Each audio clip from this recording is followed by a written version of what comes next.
God, look at this. Rusty Butler. Oh, look at that bull rider you got over there. Woo!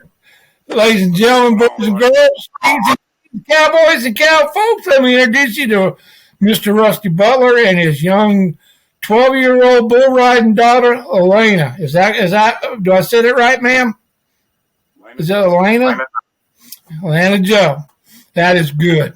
I'm sorry we're not live tonight. We're going to have to post it to Facebook after we get done, Rusty. That we're having a problem with Facebook connecting to my app on my podcast. I don't know. Sometimes it works, sometimes it don't. So anyway, Rusty, give us a little background on yourself first before we start on the young lady. All right. My dad was a bareback rider, so kind of just grew up in rodeo. It's really all we did. That was the staple in the family right there. And not dropping my phone while I'm sitting here talking. That's okay. I was going up and down the road with my dad at 14, 15 years old. And, even before that, I got to see part of rodeo that, a lot of young kids don't get to see and do things that a lot of young kids don't get to do. So it kind of, yes, sir. For it really well. And I started riding bulls real young. And that's all I wanted to do, really. I never really wanted to ride bareback horses. I just kind of had it into my head, I guess you could say. So it was just something that kind of come natural to me, and I just started doing it as well. And from the time I was 14 to 39, I rode bareback horses and rode bulls as well, but not as good as I did the bareback horses, though, I don't believe. Right. When did you actually start competing, Rusty? I guess, at high school rodeos, as a sophomore in high school, my dad, come up with that, and I was like, hey, yeah, let's do it. Let's do the high school thing. And I enjoyed it. Met a lot of great friends that I still, call family today.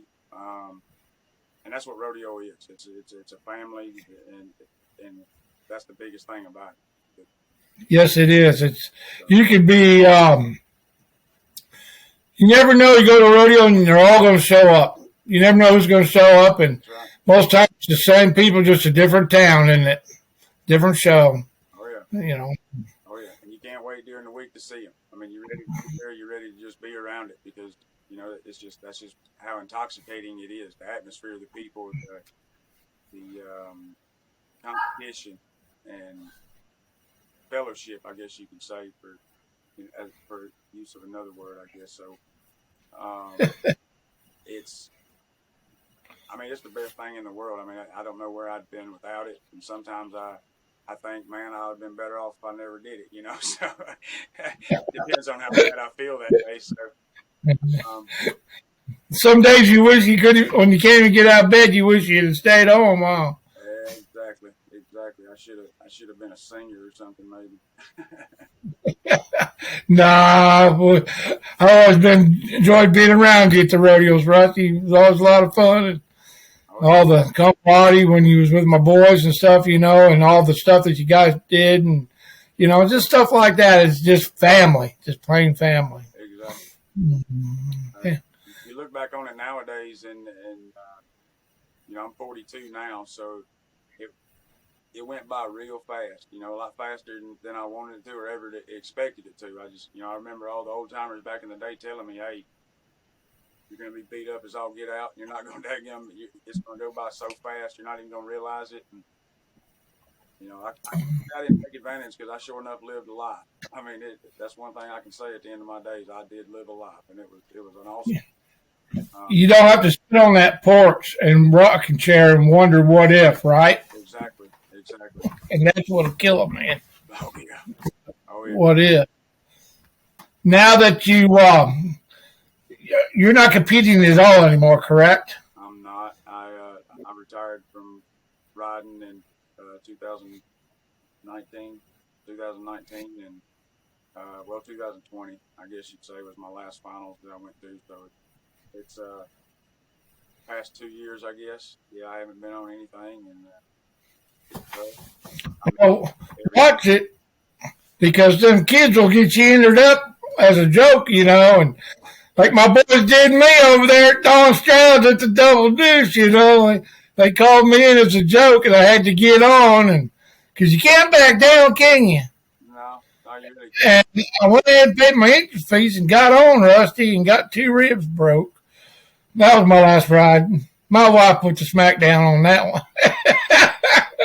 She was mad at everybody. You have to. You can't.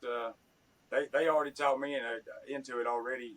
Brian Turnmeyer up there in Tennessee, he has Bull Riders and Outlaws series up there, and he had a old timers event last weekend, and I was gonna go. Them youngins and talked me into it, and heckled at me and talking crap to me. So I was gonna get on. Everybody else said they wasn't going. So I mean, I didn't really have a way up there. I wasn't gonna drive all the way up there just for me and whatnot. That's a haul up there. Yeah. But I got on. I'd have loved it. I was ready to do it. Get on one, whether you get two jump.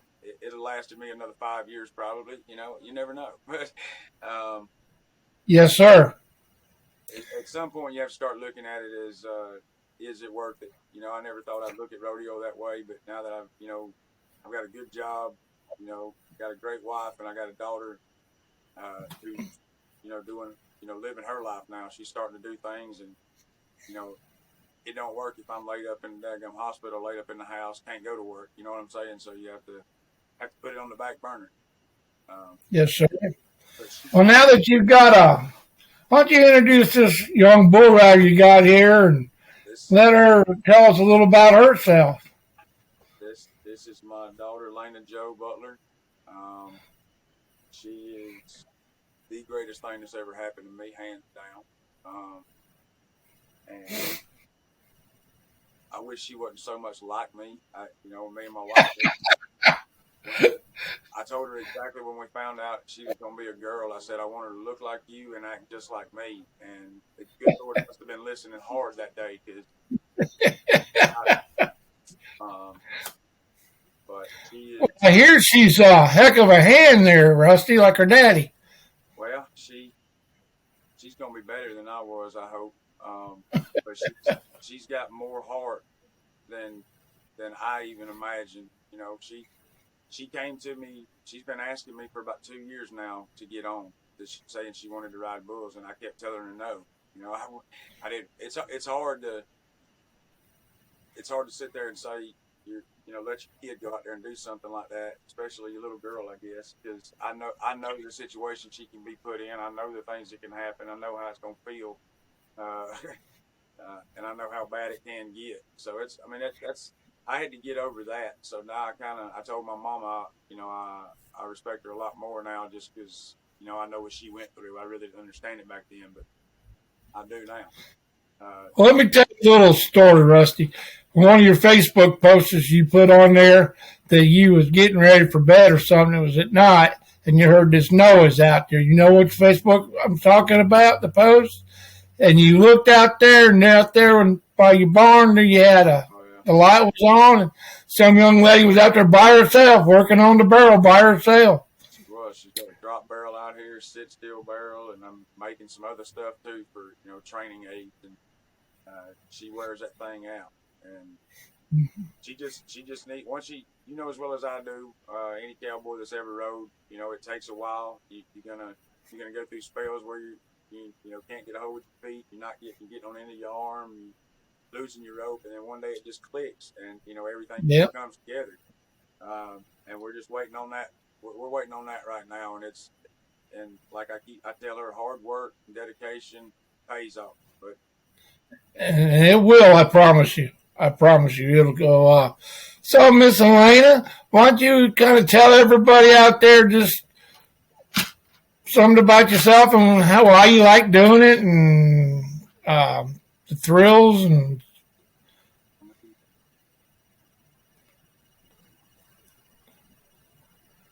she's gonna. Is she a little shy? No, never. But now this is new. Now I know what I need to do if I want her to hush. I'm gonna just tell her to get on here.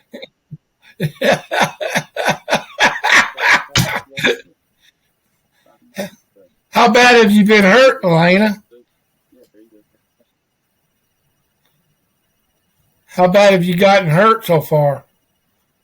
Not that bad. I just got hung up one time. That's all. Yeah, she got it out of the way quick as her second bull, and he jumped out there pretty far. Kind of jumped to the middle of the street when he left there, and wasn't really expecting. There's a mini bull, and he bucked, and she got on his arm and snatched over his head, and she took a little stomping and a dragging and a hanging, and she got up and she took it, and she went back the next weekend. She climbed in the buck and she nodded her face again. So that told me right there. She was wanting. You'll never know until you get hung up that first time. Then you'll know if you want to do it or not, or stepped on or something. Exactly. That's never really thought that she would like it that much. She rode sheep when she was younger. Here at South Carolina Youth Bull Riders Association down here, and she did well with it. First sheep she got on, she won it, won $90. I was fired up. You couldn't kick the smile off my face with a mule. But it's she didn't want to do it. She just stopped, and she started playing softball, and she was stuck in softball. So when she comes to talk to me to ride bulls, I'm like, this ain't a sheep, all right. So this is and as she's coming up, she's 12 years old, so I knew she's going to either be in a damn bigger steer or a mini bull category or something like that. And they buck. So I mean, some of them buck. So she's learning trial by fire pretty much, but she does have truly natural ability and heart and try. And if you got heart and try, that's all you need. But exactly right. A little bit of ability helps and goes a long way. So we're just gonna see. I don't know how far she's gonna take it. We'll find out. When she's climbing down in the bucket seats, are you like me when Travis was all the time when he was young? Get the butterflies and like you're getting ready to tie in yourself, and you can't spit and can't breathe and you're scared out of your mind for him. Exactly. We were talking about it the other day. I get more nervous when she gets on than I did when I was riding. And back when it was cold and everything, we'd be at the rodeo with with jackets on and stuff. Cold. By the time she was going to get on, that jacket had to come off. I was hot and sweating, just a different kind of daggum scared. It wasn't nerves. I was scared to death for her, So I mean, every time I was always plotting my entrance if something happened, how I was going to get in there quickest. So without disturbing a bullfighter, because as I know you're a bullfighter, and it's not good when somebody out of the stands or bucket shoots comes in there and cuts you off for doing your job. So I think I've done that once. So, but I will say one thing, Rusty. With when I put her picture up with you guys, this picture up on Facebook when we were supposed to do that the last time, got a lot of compliments on her. She was a very beautiful little girl. Young lady. I'm sorry. I apologize. Thank you so much. She's a very pretty lady. She's a cowgirl, and she's probably showing up half the men out there now, ain't she? She's trying. She's trying. She's going to. I think this time next year, she's going to be in a whole different league. So it's well, how many rodeos do you go to, Elena?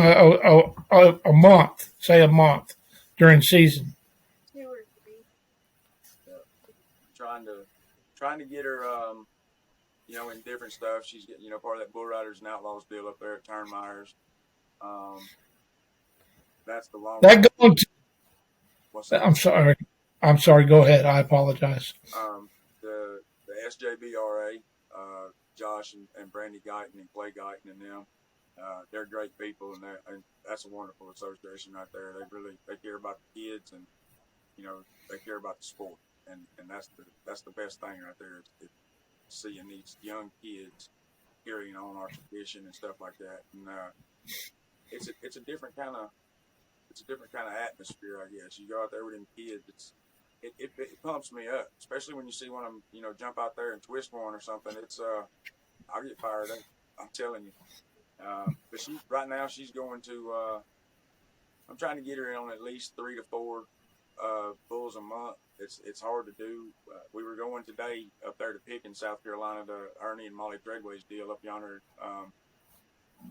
It's storming up there and everything, so they canceled it. So that was kind of disappointing. She was upset. She was ready to get on.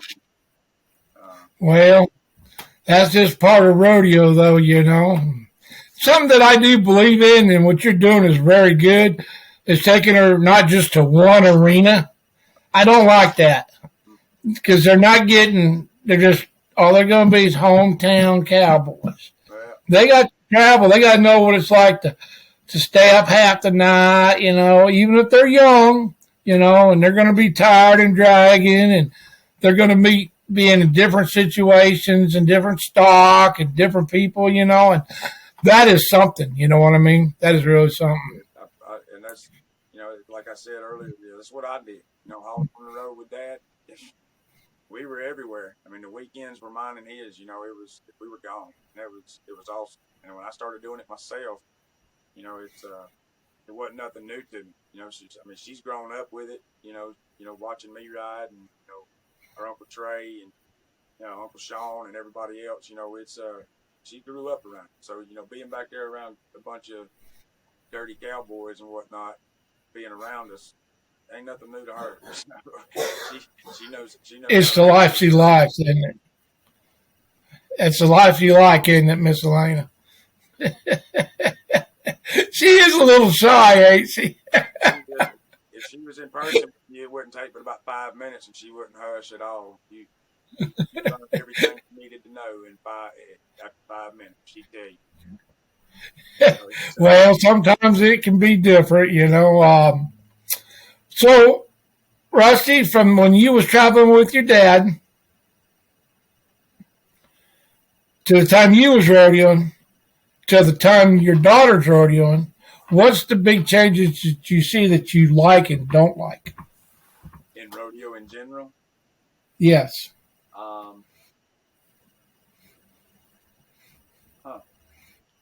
Huh. That's really. That's kind of a weird question coming from a dumb old cowboy, huh? You got me with that one, Roscoe. That's a deep question right there.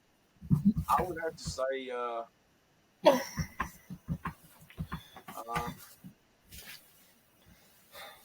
don't know. I mean, it's getting a lot more. The bigger rodeos and stuff like that. I've gotten to where I've kind of gone backwards. I like the smaller, family environment rodeos more so than the big production shows and everything. But there's more production shows than there just are, small town rodeos and stuff. With a carnival or something like that. They used to be everywhere. There's a difference between a hometown rodeo and a showdeo. Yeah. Yeah, exactly. What did I not like? I mean, honestly, maybe the horses, they got a lot better, and I wasn't. I would have to say that was because you think back, early '90s and stuff like that. I don't remember many big feather-footed 1,400-pound bareback horses back in the back pens at Tony Woody's deals and Ken's deals and stuff back in the day. He had a couple of big ones, and a big one back in the day was maybe 15, 316 hands and 1,150 pounds. Rest of them was just shot out of a cannon and scattered out through there, and you just had to track them little things.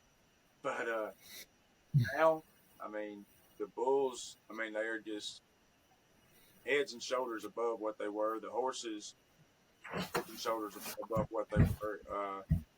They come up, they've got their hands full. They have to really no time to go out there and get on a bunch of jump kickers down the pen and everything. If you want to learn how to ride these bulls today, because everybody's got 21 to 22 pointers in their backyard, that owns bulls. So you got to learn to just ride rank bulls and good and horses as well. I can remember going to a lot of radios. My entry fees were $35 with 100 added. Oh yeah, that's Now another thing. it's- I mean, right now it costs you a 1,500 added rodeo probably costs you $130 in fees to go to. You know, Mhm. and that's after you buy your card. It's highly expensive, but everything's going up. Everything's going to go up as we progress or decline, however you want to put it. There's an old boy that lives up in Iowa, Dayton, Iowa. His name's Johnny Hopkins. And he runs Tough Enough Rodeo, miniature rodeos. So he's doing that. And I'm going to tell you, he's making it big. He's the first one that actually was kind of brought into that area, and Yeah. stuff. But I think he's restarting back up.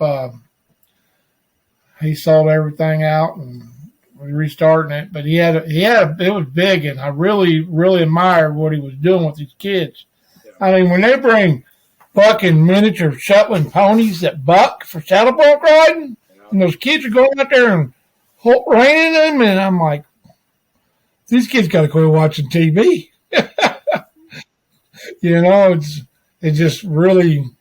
We found out last night. I wasn't aware of this, but Kenny 3 called me the other day and asked me if I wanted to go up there to Pickens, and I was like, "Can you get her entered?"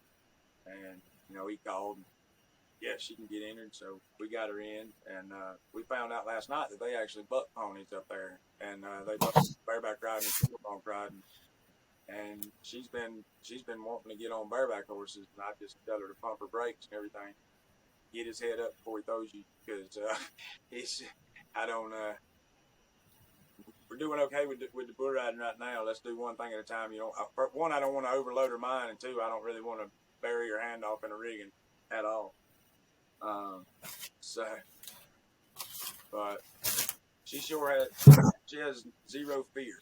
Zero fear. I remember those days. Now I'm scared of everything. It seems like. You ain't scared enough, and I know better than that. I know better than that, Rusty. I just look at things different. You know how it is when you get older. You just start looking at. When you're younger, you don't look at how the outcome could be if it was bad. When you get older, you do. You see everything that could be bad, wrong, go wrong. So you just. I see her and the way she reacts in these younger kids out there, and I remember that feeling, carefree, and just living life and doing it because you love it. There comes a time when you start radioing or doing anything that you love as a profession, it sometimes becomes about the money, and then the stress can get in the way and overwhelm sometimes because you're spending money to make money. And if you don't make no money, Right. all you did was spend money. So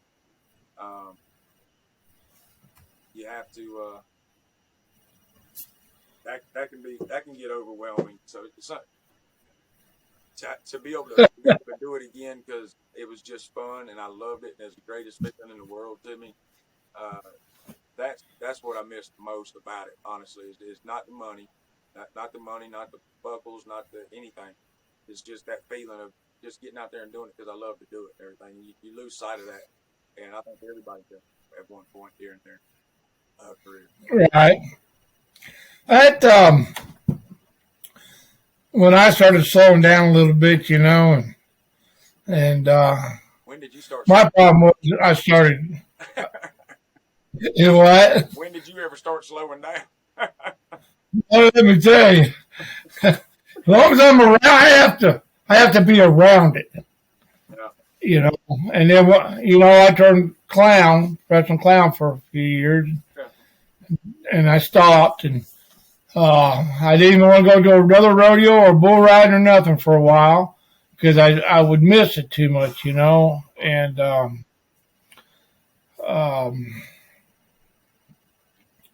but I've taken my grandkids to watch a couple, and Steven, he's moved up here to Ohio. Oh, yeah. Now, Steven don't ride no more. He got hurt real bad here last year before. Yeah, I real bad.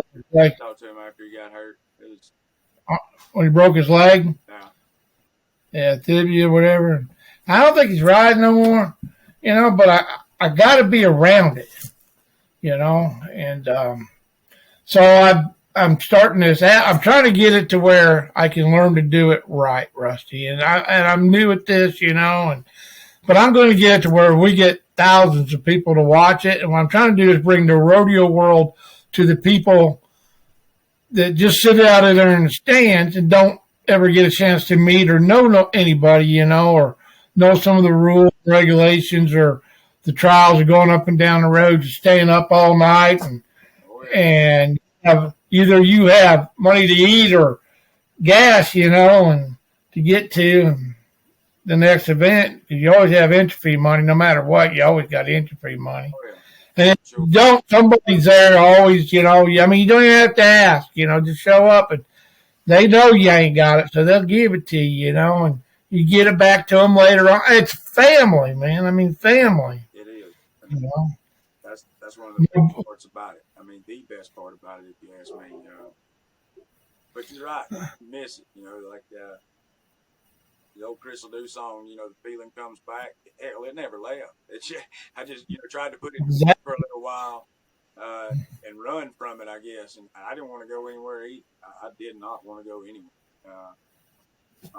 I still can't get Trey Ante to come to a rodeo at all. So, yeah, but I don't know when the last time he's been anywhere.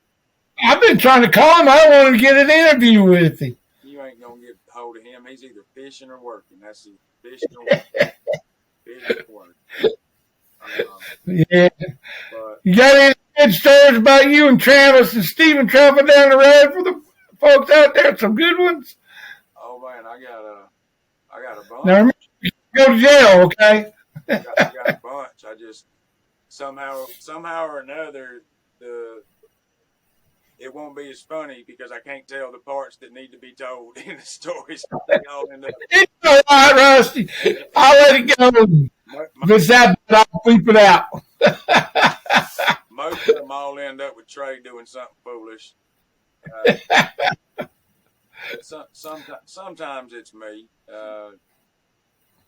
but mostly Trey. Whether it's craziness, bar fight, whatever. I mean, it's every aspect that you can think about a rodeo.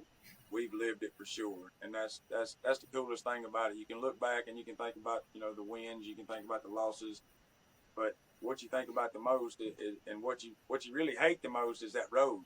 I don't want to go back on that road at all. I mean, that's the worst part of it is chasing them white lines to get to the next one, because you're just ready to get there and then get there and get there, and then you got to come home, and that ride sucks. Every weekend coming home because it's over till the next one. So. You just stay. Well, you guys would always go to 2 or 3 rodeos every weekend, wouldn't you? It wasn't just like you went to one and just went home. I know you guys was being like 3 different states in the weekend, Yeah, we went hard there for a lot of years. Well, I was 3 to 4 rodeos a weekend, and I was getting on a bull and a bareback horse, and most of them were one of them, and yeah. I mean, bouncing around everywhere. From Georgia to Maryland, to drive all night to get to Maryland. Ohio, East Lansing, Michigan. Bouncing off through there in the snow. Yeah. Waking up to the border agents and everything surrounding our car and stuff because Kenny done drove us across the damn Canadian border and everything and pulled a U-turn on the Ambassador Bridge and got us pulled over. He blames it on the GPS, but I just wasn't paying attention. Travis said due to you what he always did like he did to me all the time. We'd be coming back and he'd be driving. He said, "I'm tired. You going to drive?" I said, "I'll start driving." Or I'll start driving, because he rode, so I'll start driving back. Well, after about 4 hours or so, 5 hours, I'm kind of tired. I said, "You want to drive?" And he said, "Yeah." I'll wake him up and say, "I need you to drive." Because he got to be back to go to work, And he'd...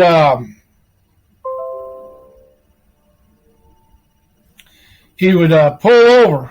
He'd go one exit and pull over and sleep for a while and then wake you up and go, "Hey, I can't go no more. He said, you want to drive? And I said, I'd be like, yeah, I'll drive. And you get to looking at those mile markers, and you're like, what the heck? He's over there grinning, sleeping, and no, Oh, no. he never let any of us drive when we was home with him. He always drove and fast. I didn't have a problem with it because he got us there. Was you with him that day that I'm trying to think of who was actually all with him? I was doing a rodeo, judging a rodeo up there for Con, or not for Con, but that one guy, I can't think of his name, dang it. And they were down south, about 3.5, 4 hours away. And it's it's pouring down rain down there, and they canceled the bull riding down there. And he called me and asked if I could get him in up there. And I said, well, I'll ask him. He's right here. He said, yeah, Roscoe. He said, I'll let him in. He said, but if they're not here, they're going to get a turnout fine. I said, they'll agree to that. He said, but they're not going to make it. Chris Dudley was driving. I turned around, just heard some noise. I turned around, and me and him was sitting on top of you remember all Hot Rod Hayes?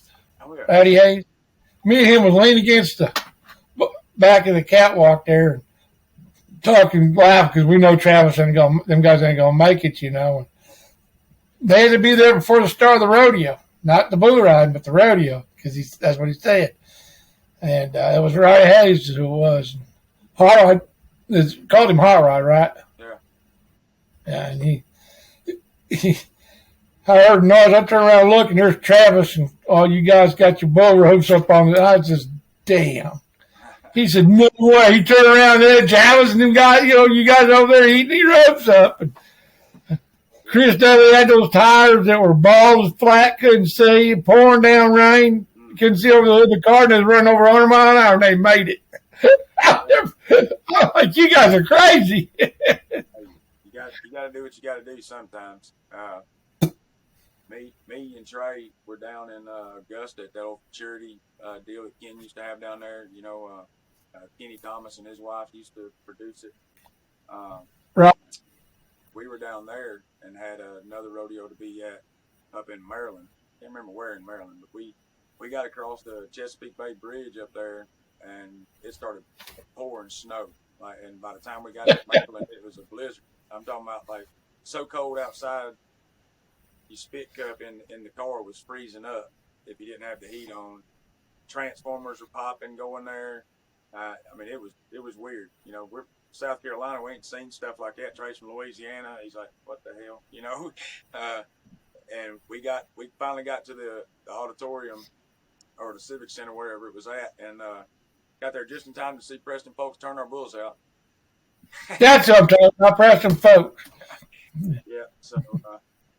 That was a bad one right there. We still had another one to go to the next day, but you drive all that way like that, and you still got to pay your entry fee, and depending on the stock contract, it probably has to pay a turnout fine. So it can hit you in the head. Even stuff like that, traffic, weather, everything can come into play.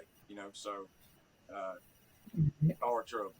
So it can be stressful. Like you said, staying up all night, making sure you got the money to do this, eating. Hey, let me ask you a question, Rusty. When I sent you that guest thing, did that come to your email? Yeah, it did. Okay. I don't know. I'm really trying to figure this out, and I really want to. You figure it out. Nobody ever figured out how to do anything if they didn't try it. You gotta keep playing with it. Well, I got a guy that is my producer. I called him and I said, "Man, it is not going live for me," and because I was going to go live until you came on, and so I gave him all my passwords, and he got on there and he tried it, and Facebook wouldn't allow it to go live. And he said, "There's something wrong with Facebook." Well, go figure. And I'm not barred, so I've been warned. It could be. that's surprising to me too. I've never been in Facebook jail. You're not living till you've been in Facebook jail. I haven't, and it really surprised me. I might have to daggone post something outlandish to get kicked off there for a little while. Tell you what not to say, all right? Trust me, I get restriction warnings all the time. Yeah. Well, anyway, I really want to thank you for showing up and doing this with me tonight, Rusty, and Miss Elena. Do you have anything you'd like to words of wisdom to the young folks out there, ma'am? What would you like to say to them? And follow your heart or something. And Okay, so you're gonna ride for yeah.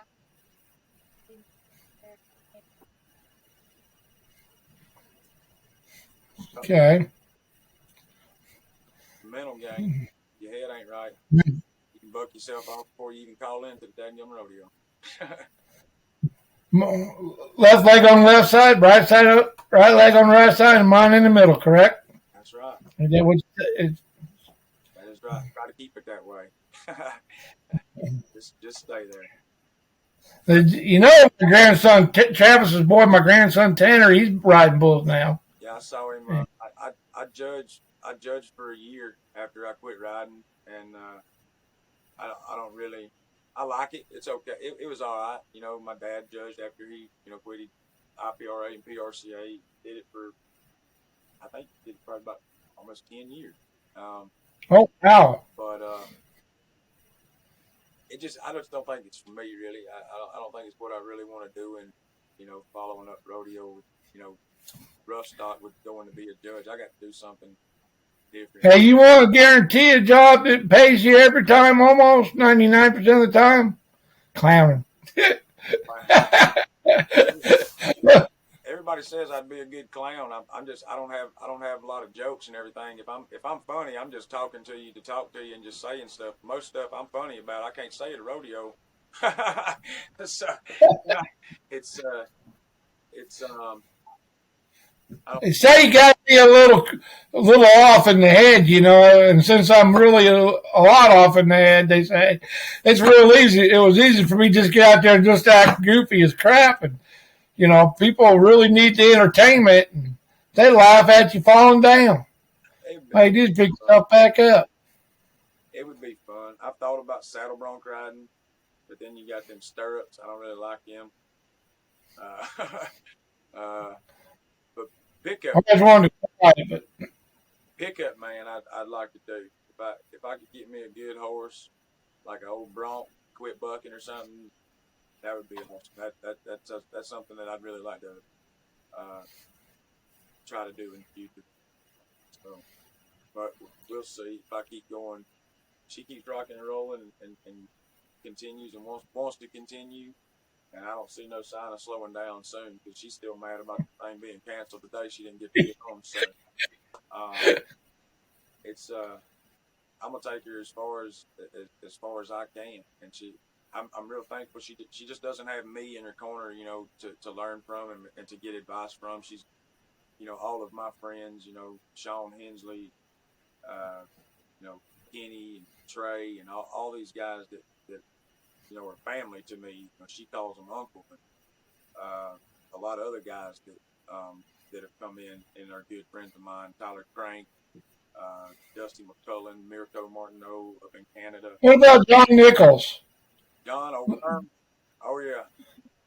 I've been trying to get a hold of him. I know he'd have some wild stories. I'm telling you right now that if you get Worm on there, I'm gonna tune in for sure. I promise you that, because that's gonna be your best show yet. I'm telling you.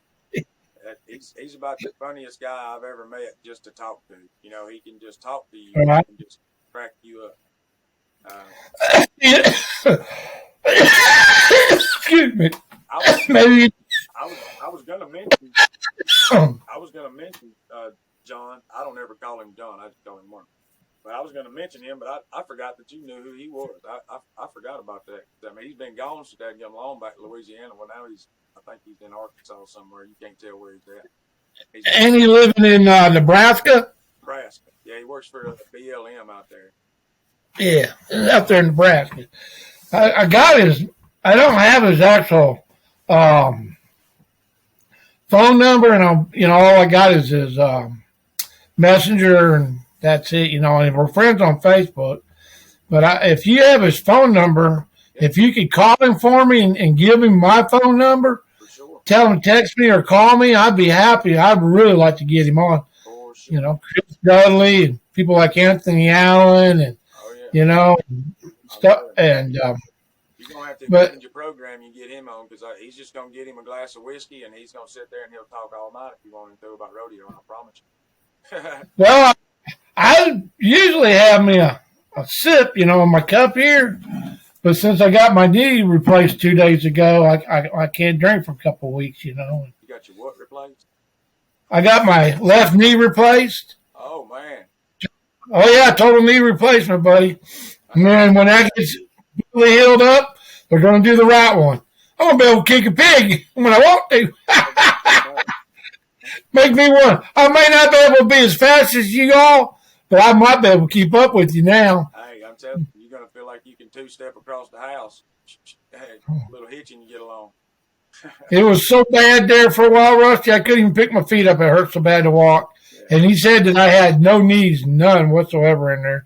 And it was just full arthritis. So it gives me something to look forward to. That's pretty much what they told me at the VA is arthritis in my hands, arthritis in my knees, arthritis in my back, arthritis in my neck. So I meet up with arthritis. So it's yeah. That hurts a lot more than I thought it would. I never thought everybody says arthritis. I'm like, okay, that's actually aggravate when you're trying to work and it flares up on you. When you was riding your horses, you rode more bareback and bulls, right? Well, yeah, they're toward the end. I haven't been on a bull now in 6 years, so okay. Yeah, I was riding both for most of that time. So. When you was getting down on your horse, what was your mind frame set like? What was going through your mind? Was you blank? Was you thinking, I got to make mark out? And mark out is when you put your front feet in his shoulders and his front shoulders on the first jump out. And what was you thinking? I never thought about any of that. When I climbed down in there, it was, it becomes a point where, you practice it so much and you're doing it so much, and that's what you want it to be. You want it to be just complete muscle memory. You want your body to react to each situation without having to think about it, because you really don't have to. Getting down in the buck and shoot, that's usually when your nerves are starting to kind of get you a little bit, and it's not so much that you're not scared of the animal, you're not scared of an outcome, you're not scared of getting hurt. More so just wanting to succeed. The anxiety of wanting to succeed and wanting to do your best can overwhelm some guys sometimes, and that's what you're trying to keep down. It's not so much a fear thing at all. For most guys, anyway, it shouldn't be. Respect, and the respecting the animal and being a little nervous for everything is normal, of course. But me getting down on a bareback horse was, once I sat down on him, is get the heck out of that buck and shoot as fast as possible, because I've been flipped over on in that buck and shoot, and that was the one that pretty much ended me, I thought. So, and them horses got a lot more. Bull can flip over on you in a buck and shoot too, but it's rare. Horses do it all the time, and I've had it happen to me quite a few. And the last time was bad enough to put me in the hospital for 3 weeks. So, it's wow. It's get my hand in that rigging, pay attention, make sure everybody's got their points and everything. So, and get out of that. You're not thinking about your mark out. If you're getting down in there thinking about your mark out, you're thinking about lifting, you're thinking about keeping your butt up underneath you, you're thinking about your pre-arm placement, thinking about spurring, holding them for two, whatever the case may be in bareback riding. If you're thinking about all that, you're going to forget something else. So you got it. It's all just got to be right there. which I can guarantee you, even right now, I could get back down in the chute on a bull or a bareback horse, and it would come back, just like that. It would be, and that's what I'm trying to. We're working on getting her in the frame of mind to do that. She's, working on the chute procedures and stuff like that, watching the guys on TV. Lane Frost Bull Talk. I told her to live by that. Go to sleep watching. Memorize it. It's one of the greatest bull riding instructional videos ever. So once you get to that point right there, and you're down there handling business and jamming and ready to rock and roll, it leaves you to concentrate and focus more on the ride instead of everything going on before the ride. Leave that the mental toughness out there and the physical toughness, because you get down there and get stressed out and everything. You know as well as I do, Roscoe. You stressed out, nervous like that right there, and you're thinking too much, and your anxiety's going. It plays a toll on you, not only mentally but physically too. I mean, you can Drain you. Yeah, you can realize that you feel weak as all get out. You're like, oh man. So it's I've seen a lot of people get that way. I got that way. After I came back, after I got hurt real bad, I'd never been that way before. Never felt that way. But I'm telling you, take a whooping like that right there, and come back and go to do it again. You'll start thinking a little bit about, let's get on in and out of here, And I got to real bad to where if a horse was fighting the box, I'd about talk myself out of it. And okay, once I saw that starting to happen, I just it was time to quit. I just knew something was different. So You can lose the drive, Rusty, and there's nothing wrong with that. yeah. Everybody does, Oh yeah. I watched JB Mooney when he won his first world title. Yep. And I watched him on the back of the bucket. I didn't listen to anything else. I turned the volume down, and I just watched JB sitting there. And he'd be looking out like he's in no man's land. Oh yeah. So I walked to him up there, and what's that place they was bucking out up there between Dunn and, you know what I'm talking about? That little Spanish place? Oh, Mexico. Yeah. And he was there one time, and I was sitting there talking to him, and I said, JB, I want to ask you, what actually are you thinking? How do you get your mind cleared out like that? And he talked to me a little bit, and I know I don't compete, but I do use it for other things sometimes, And that man, to me, right there, JB, has the perfect attitude about cleaning his mind before he rides. Oh yeah. When I get on the bucket chutes, I'm done thinking. Yeah, exactly. I just block it all out. Yeah, you should be. It should become, just natural instinct to you, just like eating and breathing. That's what it should be like. Right. And JB had already won the world, before he even got on his bull. I think at that point, at one of them. But knowing you just done that and then still have to ride and then go out there and do it, that's a different level of and the bull he got on too. And that's a different level of mental toughness and ability right there. It's well, I've known him a long daggone time, and I always knew he was gonna be something special. You could tell back here, going to rodeos back when he was young. So, who is this 15-year-old kid taking all of our damn money?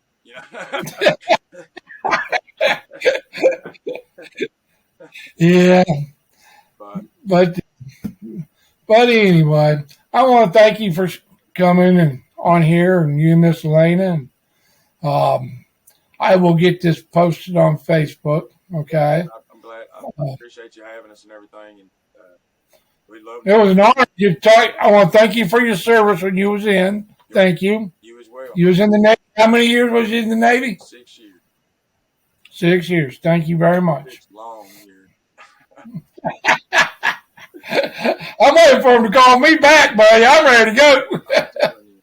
I look back on it now, and I should have been retired 3 years ago, and I'm like, heck, gum, that went by fast too. So, Be all yeah. If I'd have stayed in, I'd have got to retire in 2020 or 2000. yeah, That was 22 years ago, 23 years ago. Yeah, that's when I went in. I was supposed to retire in 2020. Oh, did you? Yeah. So it's Well, in 80. well, no regrets. But But anyway, don't forget, please do not shut your thing off. I won't. I'm looking at that thing. You talking about this little counter right up here at the top, right here? Yeah. Where are you at? Okay, so I don't hang up. All right, don't hang up until it gets to 100. It'll be a complete download, okay? 10-4. I tip my hat to the lady, and I tip my hat to you, cowboy. Sir. Y'all have a blessed evening. Yes, sir, Roscoe. You see, buddy. Thank you.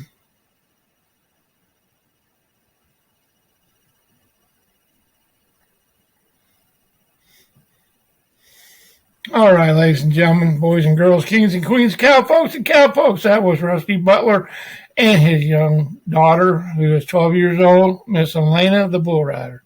It's a little shy, but Rusty says you get her going, you can't get her stopped. I was supposed to have another guy on here come on here. His name was Chris Harper and his kids. We're just going to make it a family deal tonight, but I don't